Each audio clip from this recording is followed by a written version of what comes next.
우리가 건강검진을 받으면 반드시 혈액검사를 하게 되지요. 피를 뽑아서 검사를 하면 100가지 이상으로 우리 몸의 상태를 알 수 있게 된답니다. 그래서 혈액검사를 우리 몸의 종합 리포트 이런 말까지 있답니다. 우리 몸의 피는 건강과 직결되고 또 생명과 직결이 됩니다. 그래서 피를 통해서 산소와 영양분을 세포에 보내주고 또 세포의 노폐물을 운반해서 몸 바깥으로 내보내기도 합니다. 병균이 들어왔을 때 싸워서 몸을 건강하게 보호해 주는 역할도 또한 우리 피가 하는 것입니다. 이같이 혈액은, 피는 우리의 몸의 건강과 생명을 위해서 무엇보다도 중요한 것입니다. 그러기에 일정량의 피가 우리 몸에서 빠져나가면 목숨을 잃게 됩니다. 성경에 보면 성경은 생명의 말씀이라 우리가 이렇게 말합니다. 왜 이 성경이 생명의 말씀인가? 간단해요. 이 성경 속에 피가 있어서 그래. 피. 우리 몸에 피가 흘러요. 그래서 우리 몸에 피가 싹 빠져나가면 그 죽어요. 그래서 장례를 치러야 돼요.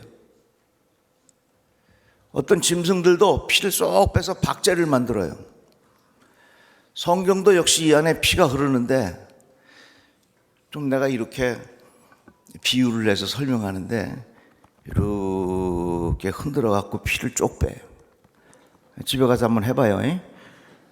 이렇게 해갖고서 이 성경 속에 피라는 단어를 쭉 빼면요, 더 이상 이 성경은 생명이 있는 책이 아니라 그냥 좋은 글이 이 안에 담겨져 있는 겁니다.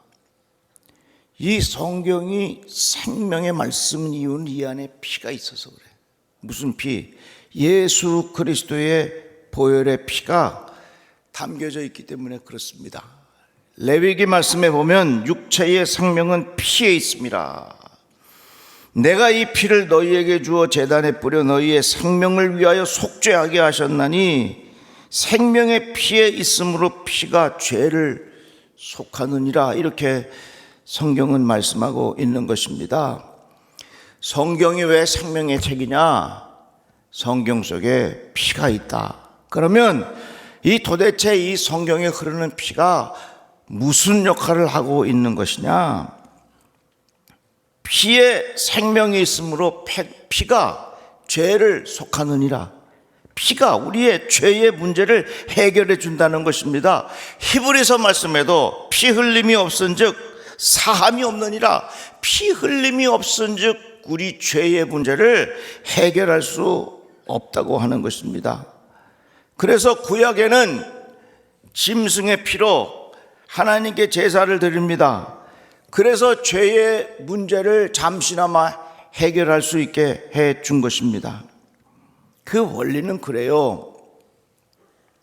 죄를 지으면 그 죄는 그냥 자동 소멸되는 게 아닙니다. 죄는 반드시 그에 해당하는 벌을 받아야 돼요. 눈에는 눈, 이에는 이. 이것이 법 정신의 가장 기초입니다. 정의가 뭐냐? 정의는 손해본 사람이 억울하게 당하지 않도록 되갚아주는 게 그게 정의요. 그래서 저 법원에 가면 늘 거기에 뭐가 있냐? 저울이 있어. 저울이. 내가 손해를 봐서 내 저울이 정말로 어렵게 되었다 그러면 이 법의 공권력을 통해서 다시금 그것을 공평하게 해줘서 균형을 잡게 해주는 거예요. 이것이 정의이고 이것이 법의 기초입니다. 그런데 여러분 생각해 보세요. 우리가 죄를 짓는데 죄는요 점점 대범해지게 돼 있어요. 점점 죄의 값을 치러야 되는데 죄의 값이 언제까지 커지냐면 우리 스스로 해결할 수 없을 만큼 죄의 값이 커진다는 얘기예요.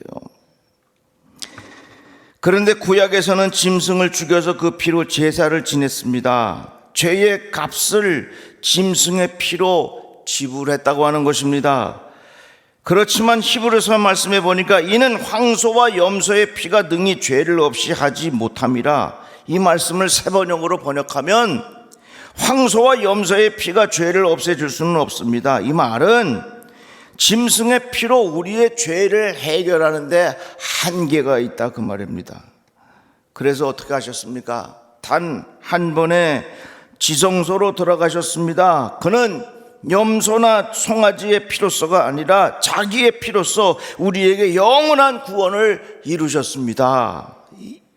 이 뜻을 따라 예수 그리스도께서 자기 몸을 단번에 들이심으로 우리는 거룩하게 되었습니다.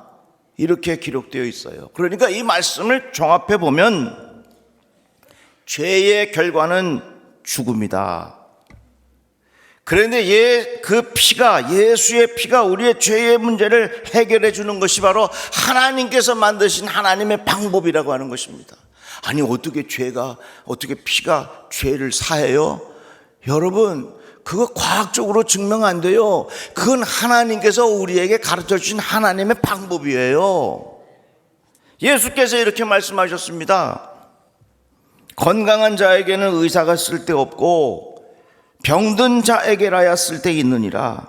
나는 의인을 부르러 온 것이 아니라 죄인을 부르러 왔노라, 이렇게 말씀했습니다. 이 말씀의 구조를 잘 보면 건강한 사람은 의인이고 병든 사람은 죄인이다, 이렇게 표현할 수 있죠. 건강한 사람에게는 의사가 필요 없고 병든 사람에게 의사가 필요한 것처럼 나는 의인을 부르러 온 것이 아니라 죄인을 부르러 왔다. 이 죄인이라고 하는 것은 병든 사람하고 똑같아요. 그 병은 고쳐야 됩니다. 병을 고치지 못하면 죽는 겁니다. 죄도 마찬가지예요. 죄의 문제를 해결하지 못하면 그 죄의 결과는 다 사망에 이르는 거예요. 제가 지금까지 여러분들에게 드린 말씀들을 깊이 생각하면서 오늘 본문 말씀을 다 같이 한번 읽어보겠습니다. 다 같이 한번 읽습니다. 모든 사람이 죄를 범하였음에 하나님의 영광에 이르지 못하더니 그리스도 예수 안에 있는 속량으로 말미암아 하나님의 은혜로 값없이 의롭다 하심을 얻은 자 되었느니라. 이 예수를 하나님이 그의 피로써 믿음으로 말미암는 화목제물로 세우셨으니 이는 하나님께서 길이 참으시는 중에 전에 지은 죄를 간과하심으로 자기의 의로우심을 나타내려 하심이니 곧 이때에 자기의 의로우심을 나타내사 자기도 의로우시며 또한 예수 믿는 자를 의롭다 하려 하심이라. 아멘. 이 말씀 속에 예수의 피가 우리의 죄를 속량했다는 표현이 있어요.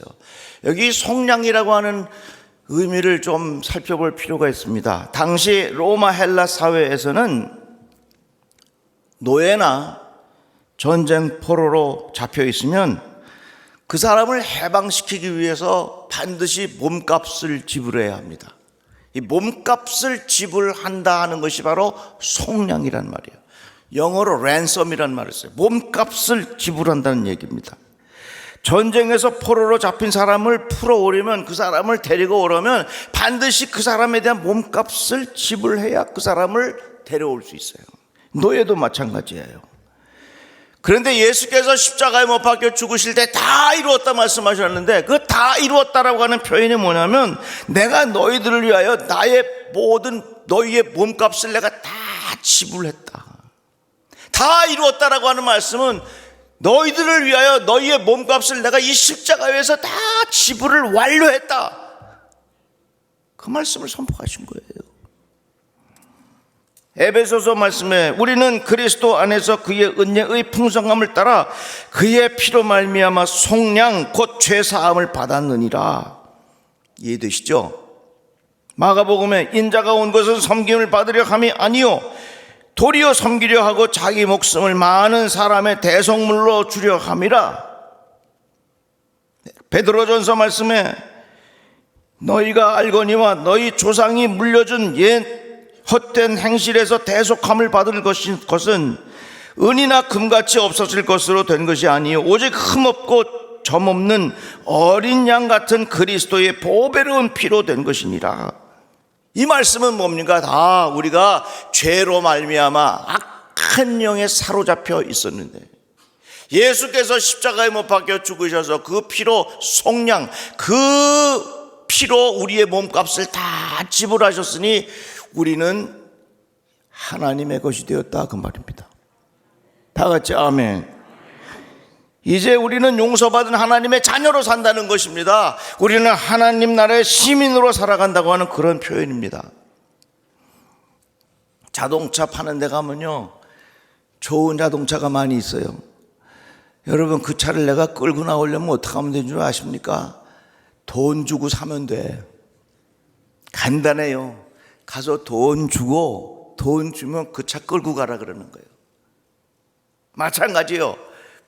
우리가 죄로 인해서 죽을 수밖에 없는 이 악한 영의 노예가 되었지만 예수께서 십자가에 못 박혀 죽으시면서 예수께서 다 이루었다. 너희들을 위하여 너희의 몸값을 내가 다 지불했으니 너희는 이제부터 내 것이다. 다 같이 아멘. 다 같이 아멘. 이게 인간의 이야기고 이것이 바로 성경에서 말씀하고 있는 복음의 내용이라고 하는 거예요. 그런데 오늘날 많은 사람들이 예수의 보혈을 강조하지 않습니다. 예수의 복음을 그렇게 중요하게 여기지 않습니다. 왜 그럴까요? 인간이 죄인이라고 하는 말이 싫은 겁니다. 왜냐하면 이만큼 똑똑하고 이만큼 발전해서 잘 사는데 왜 자꾸 우리 보고 기분 나쁘게 죄인이라고 그러냐, 그 싫다. 소위 말해서 집단지성이라고 하는 거, 이 지성인들이 같이 모여서 같이 지혜를 짜가면 우리들은 얼마든지 이 시대의 문제들을 해결해 나갈 수 있다고 생각하는 그런 착각 속에 살아가는 사람들이 많아요. 그러다가 보니까 인간을 죄라고, 죄인이라고 말하는 것 자체를 싫어합니다. 베드로가 고기를 잡는데 밤새도록 한 마리도 못 잡았어요. 근데 예수께서 오셔서 저 깊은 데로 그물을 던져라. 그물을 던졌더니 글쎄 고기를 무진 많이 잡은 거예요. 너무너무 많이 잡았어. 우리 같으면 어떡하겠습니까? 예수님, 제발 나를 떠나지 마시고 저와 동업하십시다. 예수님은 아무것도 하지 마시고 그냥 아침에 나오셔서 얘야, 이번엔 저쪽이다. 이번엔 저쪽이다. 그렇게 말씀만 하시면 저하고 동업합시다. 7대3으로 하십시다. 내가 아무래도 많이 힘을 써야 되니까 7은 내가 먹고 예수님 3 내가 드릴게. 그렇게 해가지고서 이 갈릴리 주변에 어려운 사람들 도와주면 어떻습니까? 근데 예수님이 가만히 계시면, 예수님 그럼 6대4로 하실래요? 아마 그랬을지 몰라요. 그런데 베드로는 뭐라고 말합니까? 예수 말 앞에 무릎을 딱 꿇고 나를 떠나서서 나는 죄인이로소이다 그랬어요. 베드로의 위대한 점이 여기 있는 거예요. 많은 사람들은 어떻게 하면 고기를 많이 잡을 수 있을까 이 생각을 하면서 예수 믿어. 어떤 사람들은 자기가 잡아놓은 고기를 보면서 어떻게 이것을 사람들에게 자랑하면서 살아갈 수 있을까, 여기에 자기의 생각을 다 몰두하면서 살아가는 사람들이 얼마나 많은지 몰라요. 예수를 믿어도 그것을 위해서 예수 믿는 사람들이 참 많아요. 그런데 베드로는 예수님 앞에 무릎을 딱 꿇고 나를 떠나서서 나는 죄인이로소이다. 여러분, 아무리 우리가 예수를 수십 년 믿어도요, 하나님 앞에서 내가 죄인이라고 하는 사실을 인정하지 않는 한 거기 복음의 능력 없습니다. 거기에 십자가 은혜 없습니다. 예수 그리스도 앞에 내가 죄인이라고 하는 사실을 고백하고 예수께서 나를 위하여 십자가에 못 박히사 나의 몸값을 다 지불하셨다고 하는 그 신앙의 고백이 우리 안에 복음의 능력이 된다, 그 말이에요. 오늘날 너무나도 많은 사람들이 내가 기준이 되고 그래서 내 머리로 이해가 되고 그것이 나에게 불편하지 아니하면 따라가는 그런 세상이 되었습니다. 여러분, 내 머리와 나의 생각이 기준이 아니라 하나님의 말씀을 따라가는 지혜로운 자가 되시기를 축복합니다. 사사시대에도 자기의 소견대로 살아가는 사람들이 많았습니다. 이사야서에 보아도 우리는 다 양 같아서 그릇 행하여 각기 제 길로 다 갔다 그랬어요. 잠언 말씀은 뭐라고 말합니까? 어떤 사람은 보기에 바르나 필경은 사망의 길이라. 이 말씀은 뭡니까? 자기가 제대로 잘하는 것 같지만 하나님을 떠나서 자기 마음대로 살아가는 것의 결과가 이렇다고 하는 것을 우리에게 가르쳐주고 있어요. 오늘날 우리들이 사람들의 머리가 커지면서 간섭하지 마십시오. 더 이상 우리들은 하나님이 필요하지 않습니다. 내가 알아서 합니다. 이런 사고방식을 가지고 살아가는 사람들 참 얼마나 많아요. 우리 하나님 앞에 겸손히, 하나님, 나는 죄인이로소이다. 하나님의 은혜가 아니고서는 나는 살아갈 수 없는 존재입니다 하는 것을 고백하며 살아가시기를 축복합니다. 여러분, 성경을 읽으면서 하나님을 아는 것도 중요하지만 그보다 더 중요한 것은 성경을 읽으면서 내가 누구인지를 알아야 돼.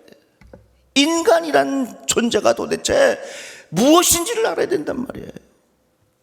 나는 과연 하나님 보시기에 의로운 사람인가? 자신 있게 대답할 사람이 누가 있겠어? 나는 하나님 앞에 정말 의로운 사람입니다라고 고백할 수 있는 사람이 누가 있겠느냐 그 말이에요. 세월이 지나면 지날수록 죄가 내 안에 눈덩이처럼 불어나는 것을 우리들은 고백하지 않습니까? 예수께서 간음하다가 붙잡혀온 여인을 보았습니다. 그런데 사람들이 쫓아와서 돌로 다 쳐서 죽이려고 그래요. 그런데 예수께서 바닥에 뭐라고 쓰시냐? 죄 없는 자가 돌로 치라. 그런데 성경에 보니까 나이 많은 사람들로부터 돌을 내려놓고 다 떠났어. 저는 이 말씀을 깊이 생각하면서 왜 나이 많은 사람부터 돌을 놓고 갔을까? 어떻게 보면요, 우리 인생이 연한이 길면 길수록 내 안에 이 죄의 무게가 점점 그만큼 커진다는 거예요. 내 스스로 죄의 문제를 해결할 수 없다는 사실을 깊이 인식할 때 하나님, 나 같은 죄인 용서해 주시고 예수 그리스도의 보혈의 은총이 나를 용서하여 주시옵소서. 그런 은혜가 우리 안에 가득한 거 아니겠어요? 저 미국 남부에 가면 뉴올리언스라고 하는 주가 있습니다. 1800년도에 그것에 노예 시장이 열렸습니다. 당시에 노예는 200불이나 300불 정도면 경매에서 이렇게 매매가 돼요. 1870년 16세의 어느 소녀가 아주 비싼 값 1450불에 경매가 되어 노예의 새로운 주인을 만나 끌려가게 되었습니다. 내일이면 이제 그 주인에게 끌려가는 겁니다. 엄마는 전날 밤에 사랑하는 딸과 헤어져야 하는 그 아픔을 가지고 몇 가지 옷가지를 챙겨줍니다. 엄마는 이쪽 벽을 쳐다보고 훌쩍훌쩍 울고, 딸은 이쪽 벽을 쳐다보고 말도 못하고 훌쩍훌쩍 울다가 아침이 되었습니다.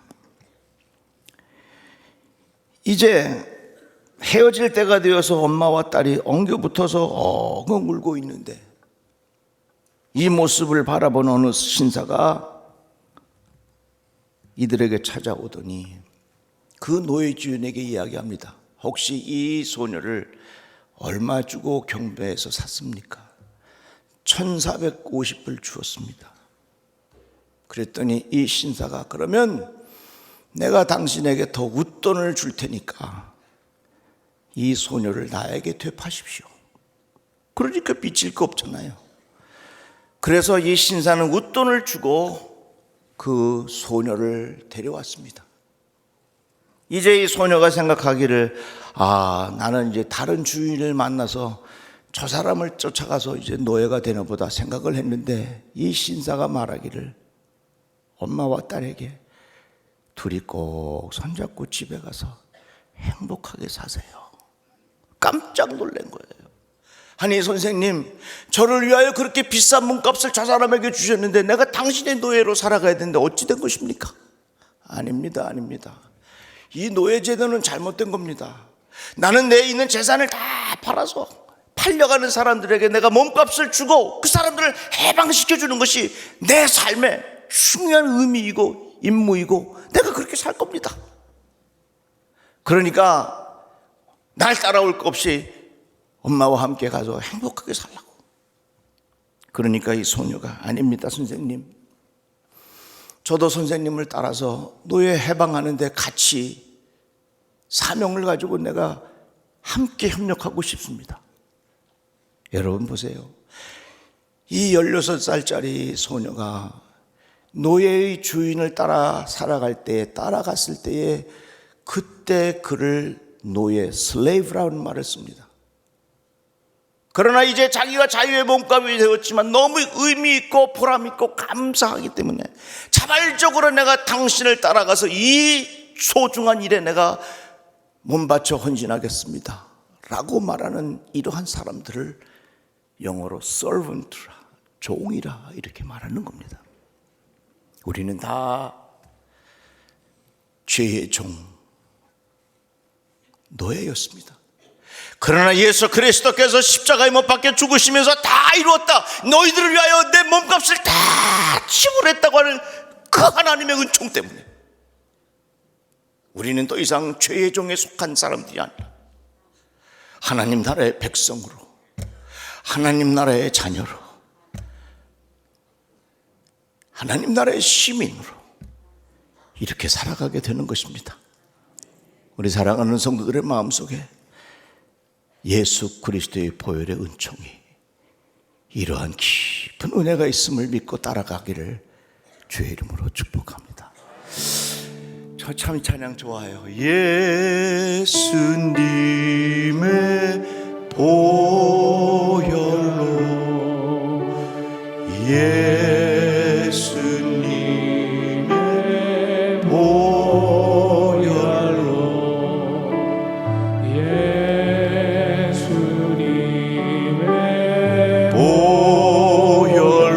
보혈로는 가지게, 예수님의 보혈로, 예수님의 보혈로, 예수님의 보혈로, 예수님의 보혈로는 값지게, 십자가 밝은 빛, 십자가 밝은 빛 내가 처음 보고서 나의 마음의 고통이 사라져, 오늘 믿고서 내는 밝았네. 참 내 기쁨 원하여 십자가 밝은 빛, 십자가 밝은 빛 내가 처음 보고서 나의 마음의 고통이 사라져, 오늘 믿고서 내는 밝았네. 참 내 기쁨 영원하여라. 한번 따라합시다. 나는 주님의 것이 되었습니다. 기도합시다. 하나님 감사합니다. 나를 속량하신 하나님의 은혜 깊이 감사를 드립니다. 하나님의 사람으로 예수 따라가는 삶이 되게 하여 주시옵소서. 예수님의 이름으로 기도드리옵나이다. 아멘.